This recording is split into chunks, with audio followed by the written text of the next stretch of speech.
السلام علیکم ورحمۃ اللہ وبرکاتہ۔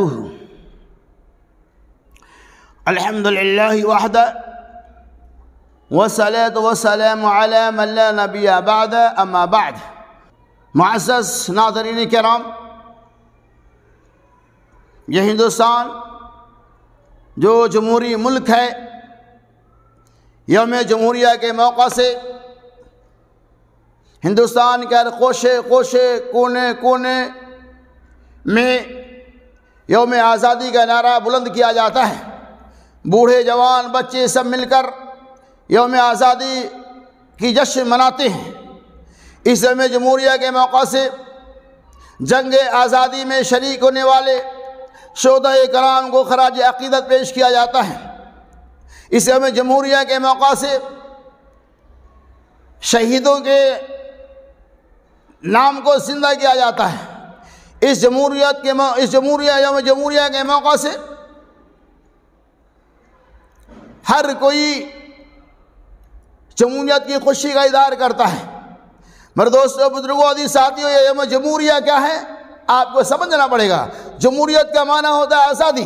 جمہوریت کا مطلب ڈیموکریسی، یعنی وہ حکومت جو عوام کے ذریعہ چلنے والی ہو، اسے ڈیموکریسی حکومت کہتے ہیں۔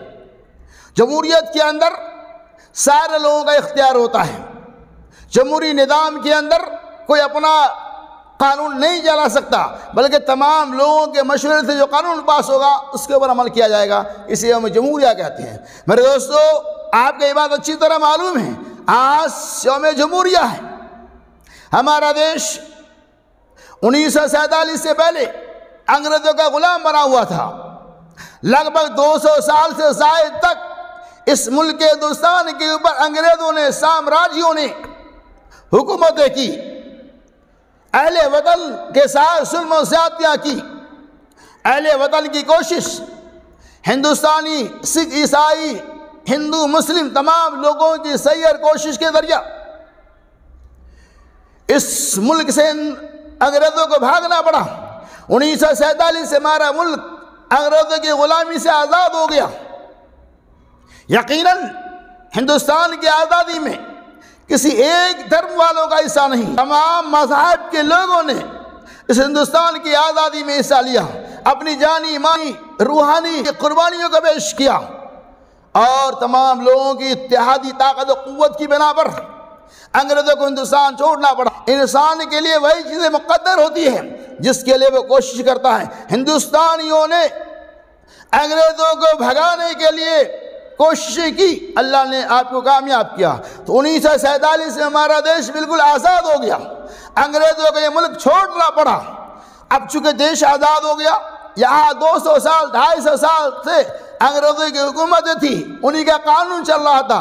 دیش کی آزاد ہو جانے کے بعد ہندوستان کے بعد کوئی قانون نہیں تھا، کوئی سنویدھان نہیں تھا۔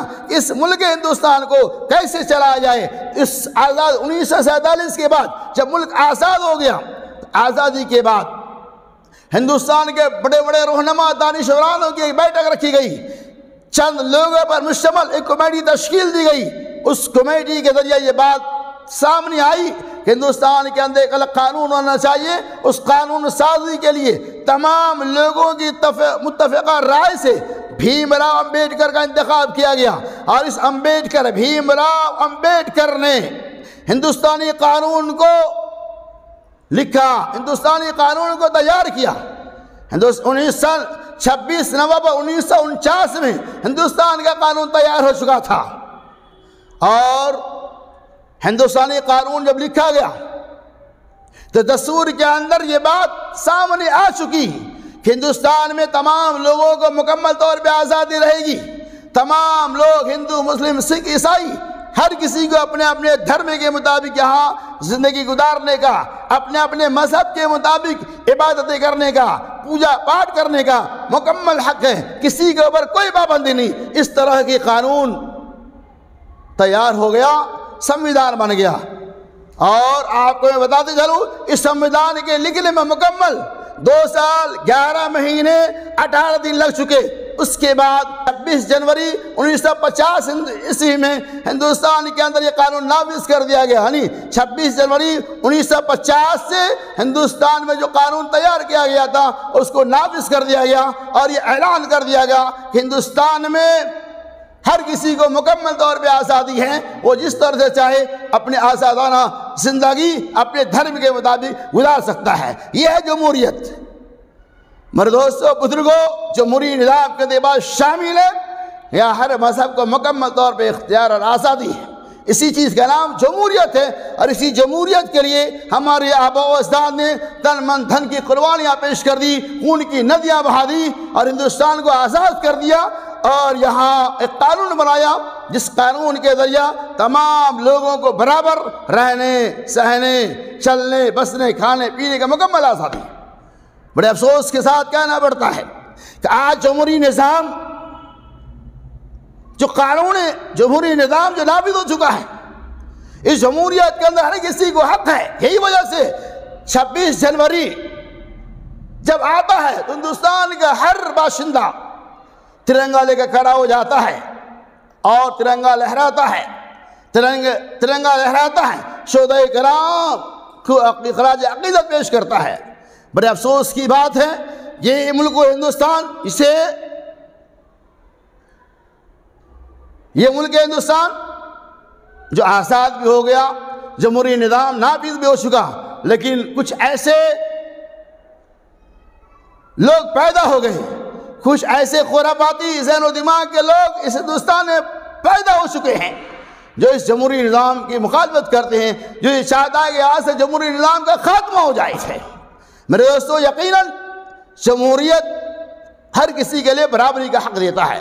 اب کوئی آدمی کسی کے حقوق کو چھینتا ہے تو وہ ہندوستانی کے ساتھ جس کے حقوق کو چھینا جا رہا ہے وہ قانون کے النگر کرتا ہے، وہ جمہوریت کو ٹھیس پہنچاتا ہے. لہذا یہ ہندوستان آزاد ملک ہے، جمہوری نظام ہے، یا ہر کسی کو رہنے سہنے کا مکمل حق ہے. لہذا جن لوگوں کے ذہن و دماغ میں خرافات گھسا ہوا ہے، جو لوگ ہندوستان کے جمہوری نظام کو مٹانے کے لیے تلے ہوئے ہیں، وہ دیش کا غدار ہے، وہ دیش کا وفادار نہیں ہے. جمہوری نظام کو توڑیں گے تو ملک کے اندر خون کی ندیاں بہہ جائے گی. لہذا میں اللہ سے دعا کرتا ہوں اللہ تبارک و تعالی ہمارے اس ملک کے امن و امان و شانتی پیدا کر دے.